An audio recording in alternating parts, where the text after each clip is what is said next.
Deixa eu falar um negócio pra você. Empoderamento feminino.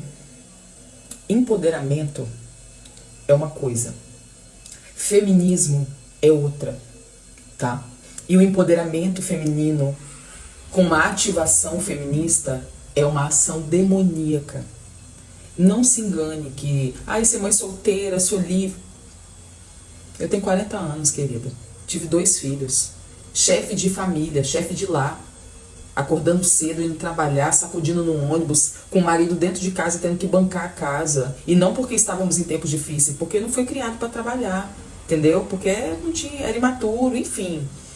Eu sempre fiquei exausta, eu odeio ser a Mulher Maravilha, tá? Mas hoje eu sei disso, entende? E aí, gente, tudo bem? Eu quero começar o nosso assunto de hoje, que eu falei pra gente poder conversar mais sobre essa questão de ser ou não a Mulher Maravilha e tal.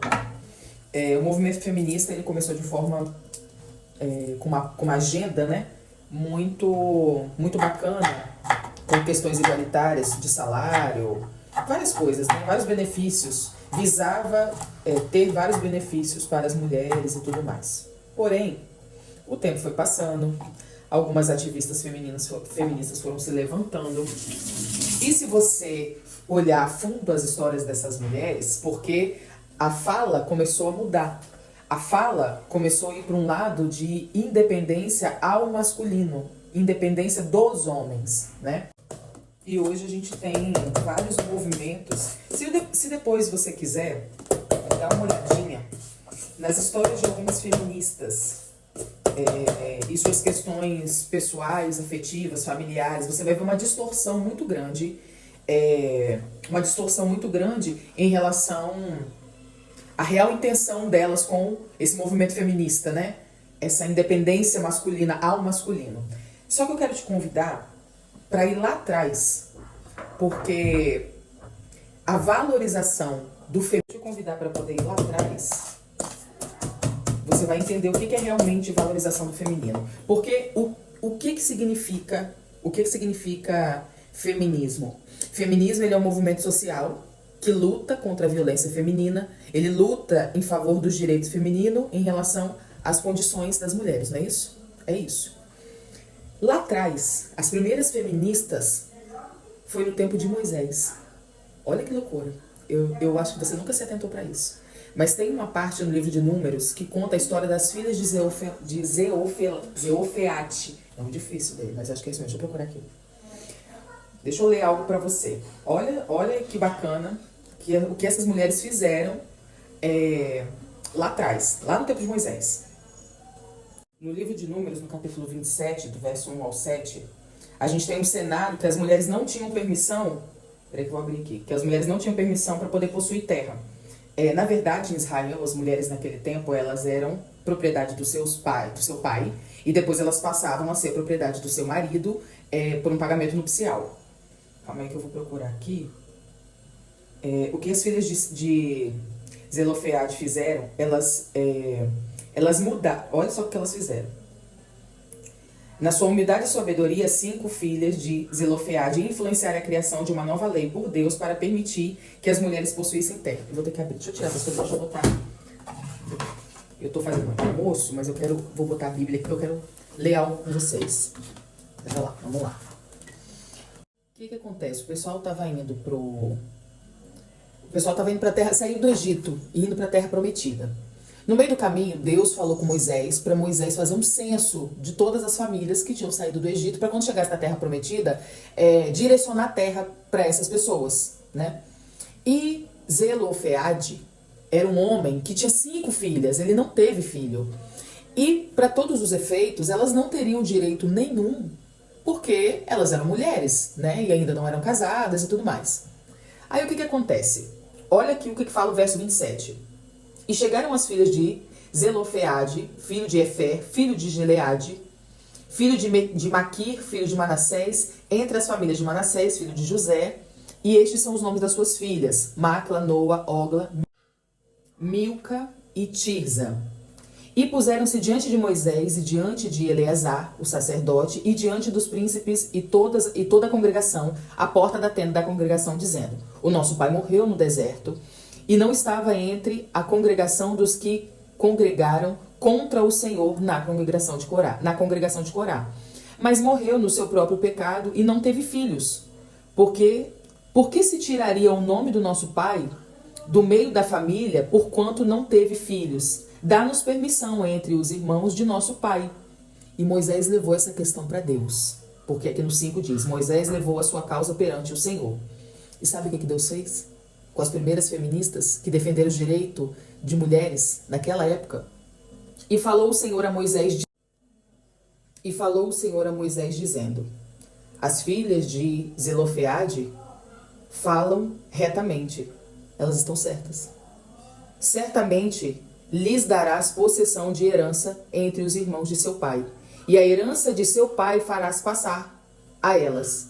E falarás aos filhos de Israel, dizendo, quando alguém morrer e não tiver filho, então fareis passar a sua herança à sua filha.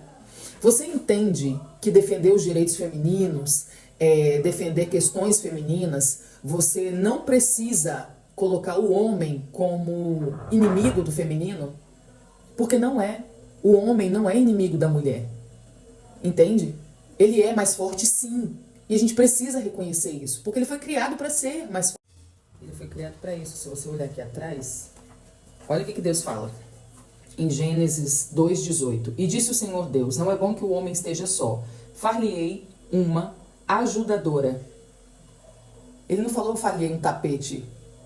Não foi isso que Deus disse. Far-lhe-ei uma ajudadora, ou em outras versões, uma auxiliadora, que esteja como diante dele. Presta atenção. Durante muito tempo, a palavra submissão, ela foi distorcida. A mulher não é tapete do homem. Você ser submissa ao marido é você estar sobre a direção do marido. E você, como auxiliadora, cabe a você auxiliá-lo nas suas decisões. Não cabe a você ir para o campo de batalha de frente do marido. Só que qual é a intenção de Satanás nesse tempo? Arrancar o entendimento das pessoas. Então, existem muitas distorções de palavras, existe muitas distorções de significados das coisas. Você viu que a palavra de Deus diz que Deus mudou a lei por causa de mulheres. Ele mudou a lei, entende? Então, assim, foram acontecendo muitas distorções ao longo do tempo. E chegando nos dias atuais, quem está no mundo, né, fez com que percebêssemos que somos autossuficiente, não preciso de homem para nada, eu me banco, eu me viro, eu me mando, sou livre, mas o seu lugar não é esse. Esse lugar é extremamente cansativo, ele é extremamente exaustivo, porque você está assumindo uma posição que não é sua, causando um desequilíbrio muito grande. Porque por mais que você queira trabalhar, por mais que você queira... Ah, Juliana, mas eu tenho que trabalhar, sou mãe solteira, eu sou isso, eu sou aquilo. Deixa eu falar uma coisa pra você. As nossas escolhas são nossa responsabilidade. O camarada que você escolheu ficar embaixo dele é sua responsabilidade. O camarada que você resolveu gerar uma família com ele é sua responsabilidade. E eu sei que isso é terrível, a gente não pode transferir essa responsabilidade. Entendeu? O que a gente precisa hoje? Saber escolher. Porque existem homens cretinos, claro que existe, assim como existem mulheres cretinas. Mas existem muitos homens bons, assim como também existem muitas mulheres bacanas, entendeu? Então, esse lugar da Mulher Maravilha não é pra gente. Lá na cidade da Mulher Maravilha tem homem? Tem não. Não é pra gente esse lugar. A gente nasceu pra ser amada, pra ser cuidada, pra ser protegida, entendeu? Você quer trabalhar? Pode trabalhar, mas o seu lugar é cuidando da sua família, do seu marido, dos seus filhos. Isso parece muita caretice, eu sei que parece, mas a família nasceu no coração de Deus. Cada um com a sua função. O homem com a sua função de fazer acontecer, a mulher com a sua função de administração, entendeu? No entanto, que existem profissões que mulheres nunca vão poder exercer. Ah, Juliana, eu posso exercer qualquer profissão. Tá, linda. Vai pra obra, então, fica com a britadeira na mão 24 horas. Vai pra lá. Cada um no seu lugar, gente. O homem foi constituído mais forte para proteção.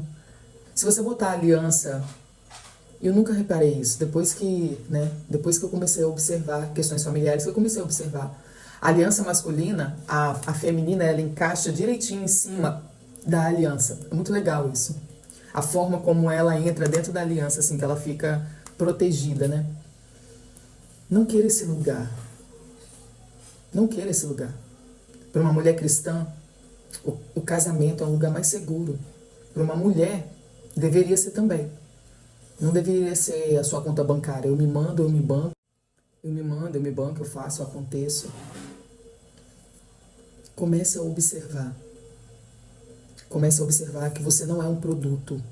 Saiba fazer boas escolhas. E hoje eu sou divorciada, sou solteira, né? Hoje eu sou solteira, tenho 2 filhos, já cresceram. E hoje eu tô num patamar assim da minha vida de avaliar tudo que eu passei, tudo que eu vivi. Caramba, eu fiz muita merda. Mas durante algum tempo eu me culpei por essas merdas. Mas eu acredito que Deus não perde o controle de nada e Ele não perde a hora de nada e Ele chega sempre no tempo certo em todas as situações. E eu acredito que na minha vida Ele chegou no tempo que tinha que chegar, que Ele estabeleceu que chegaria. E tá tudo bem. Reveja a sua vida e as suas escolhas. Faça isso por você.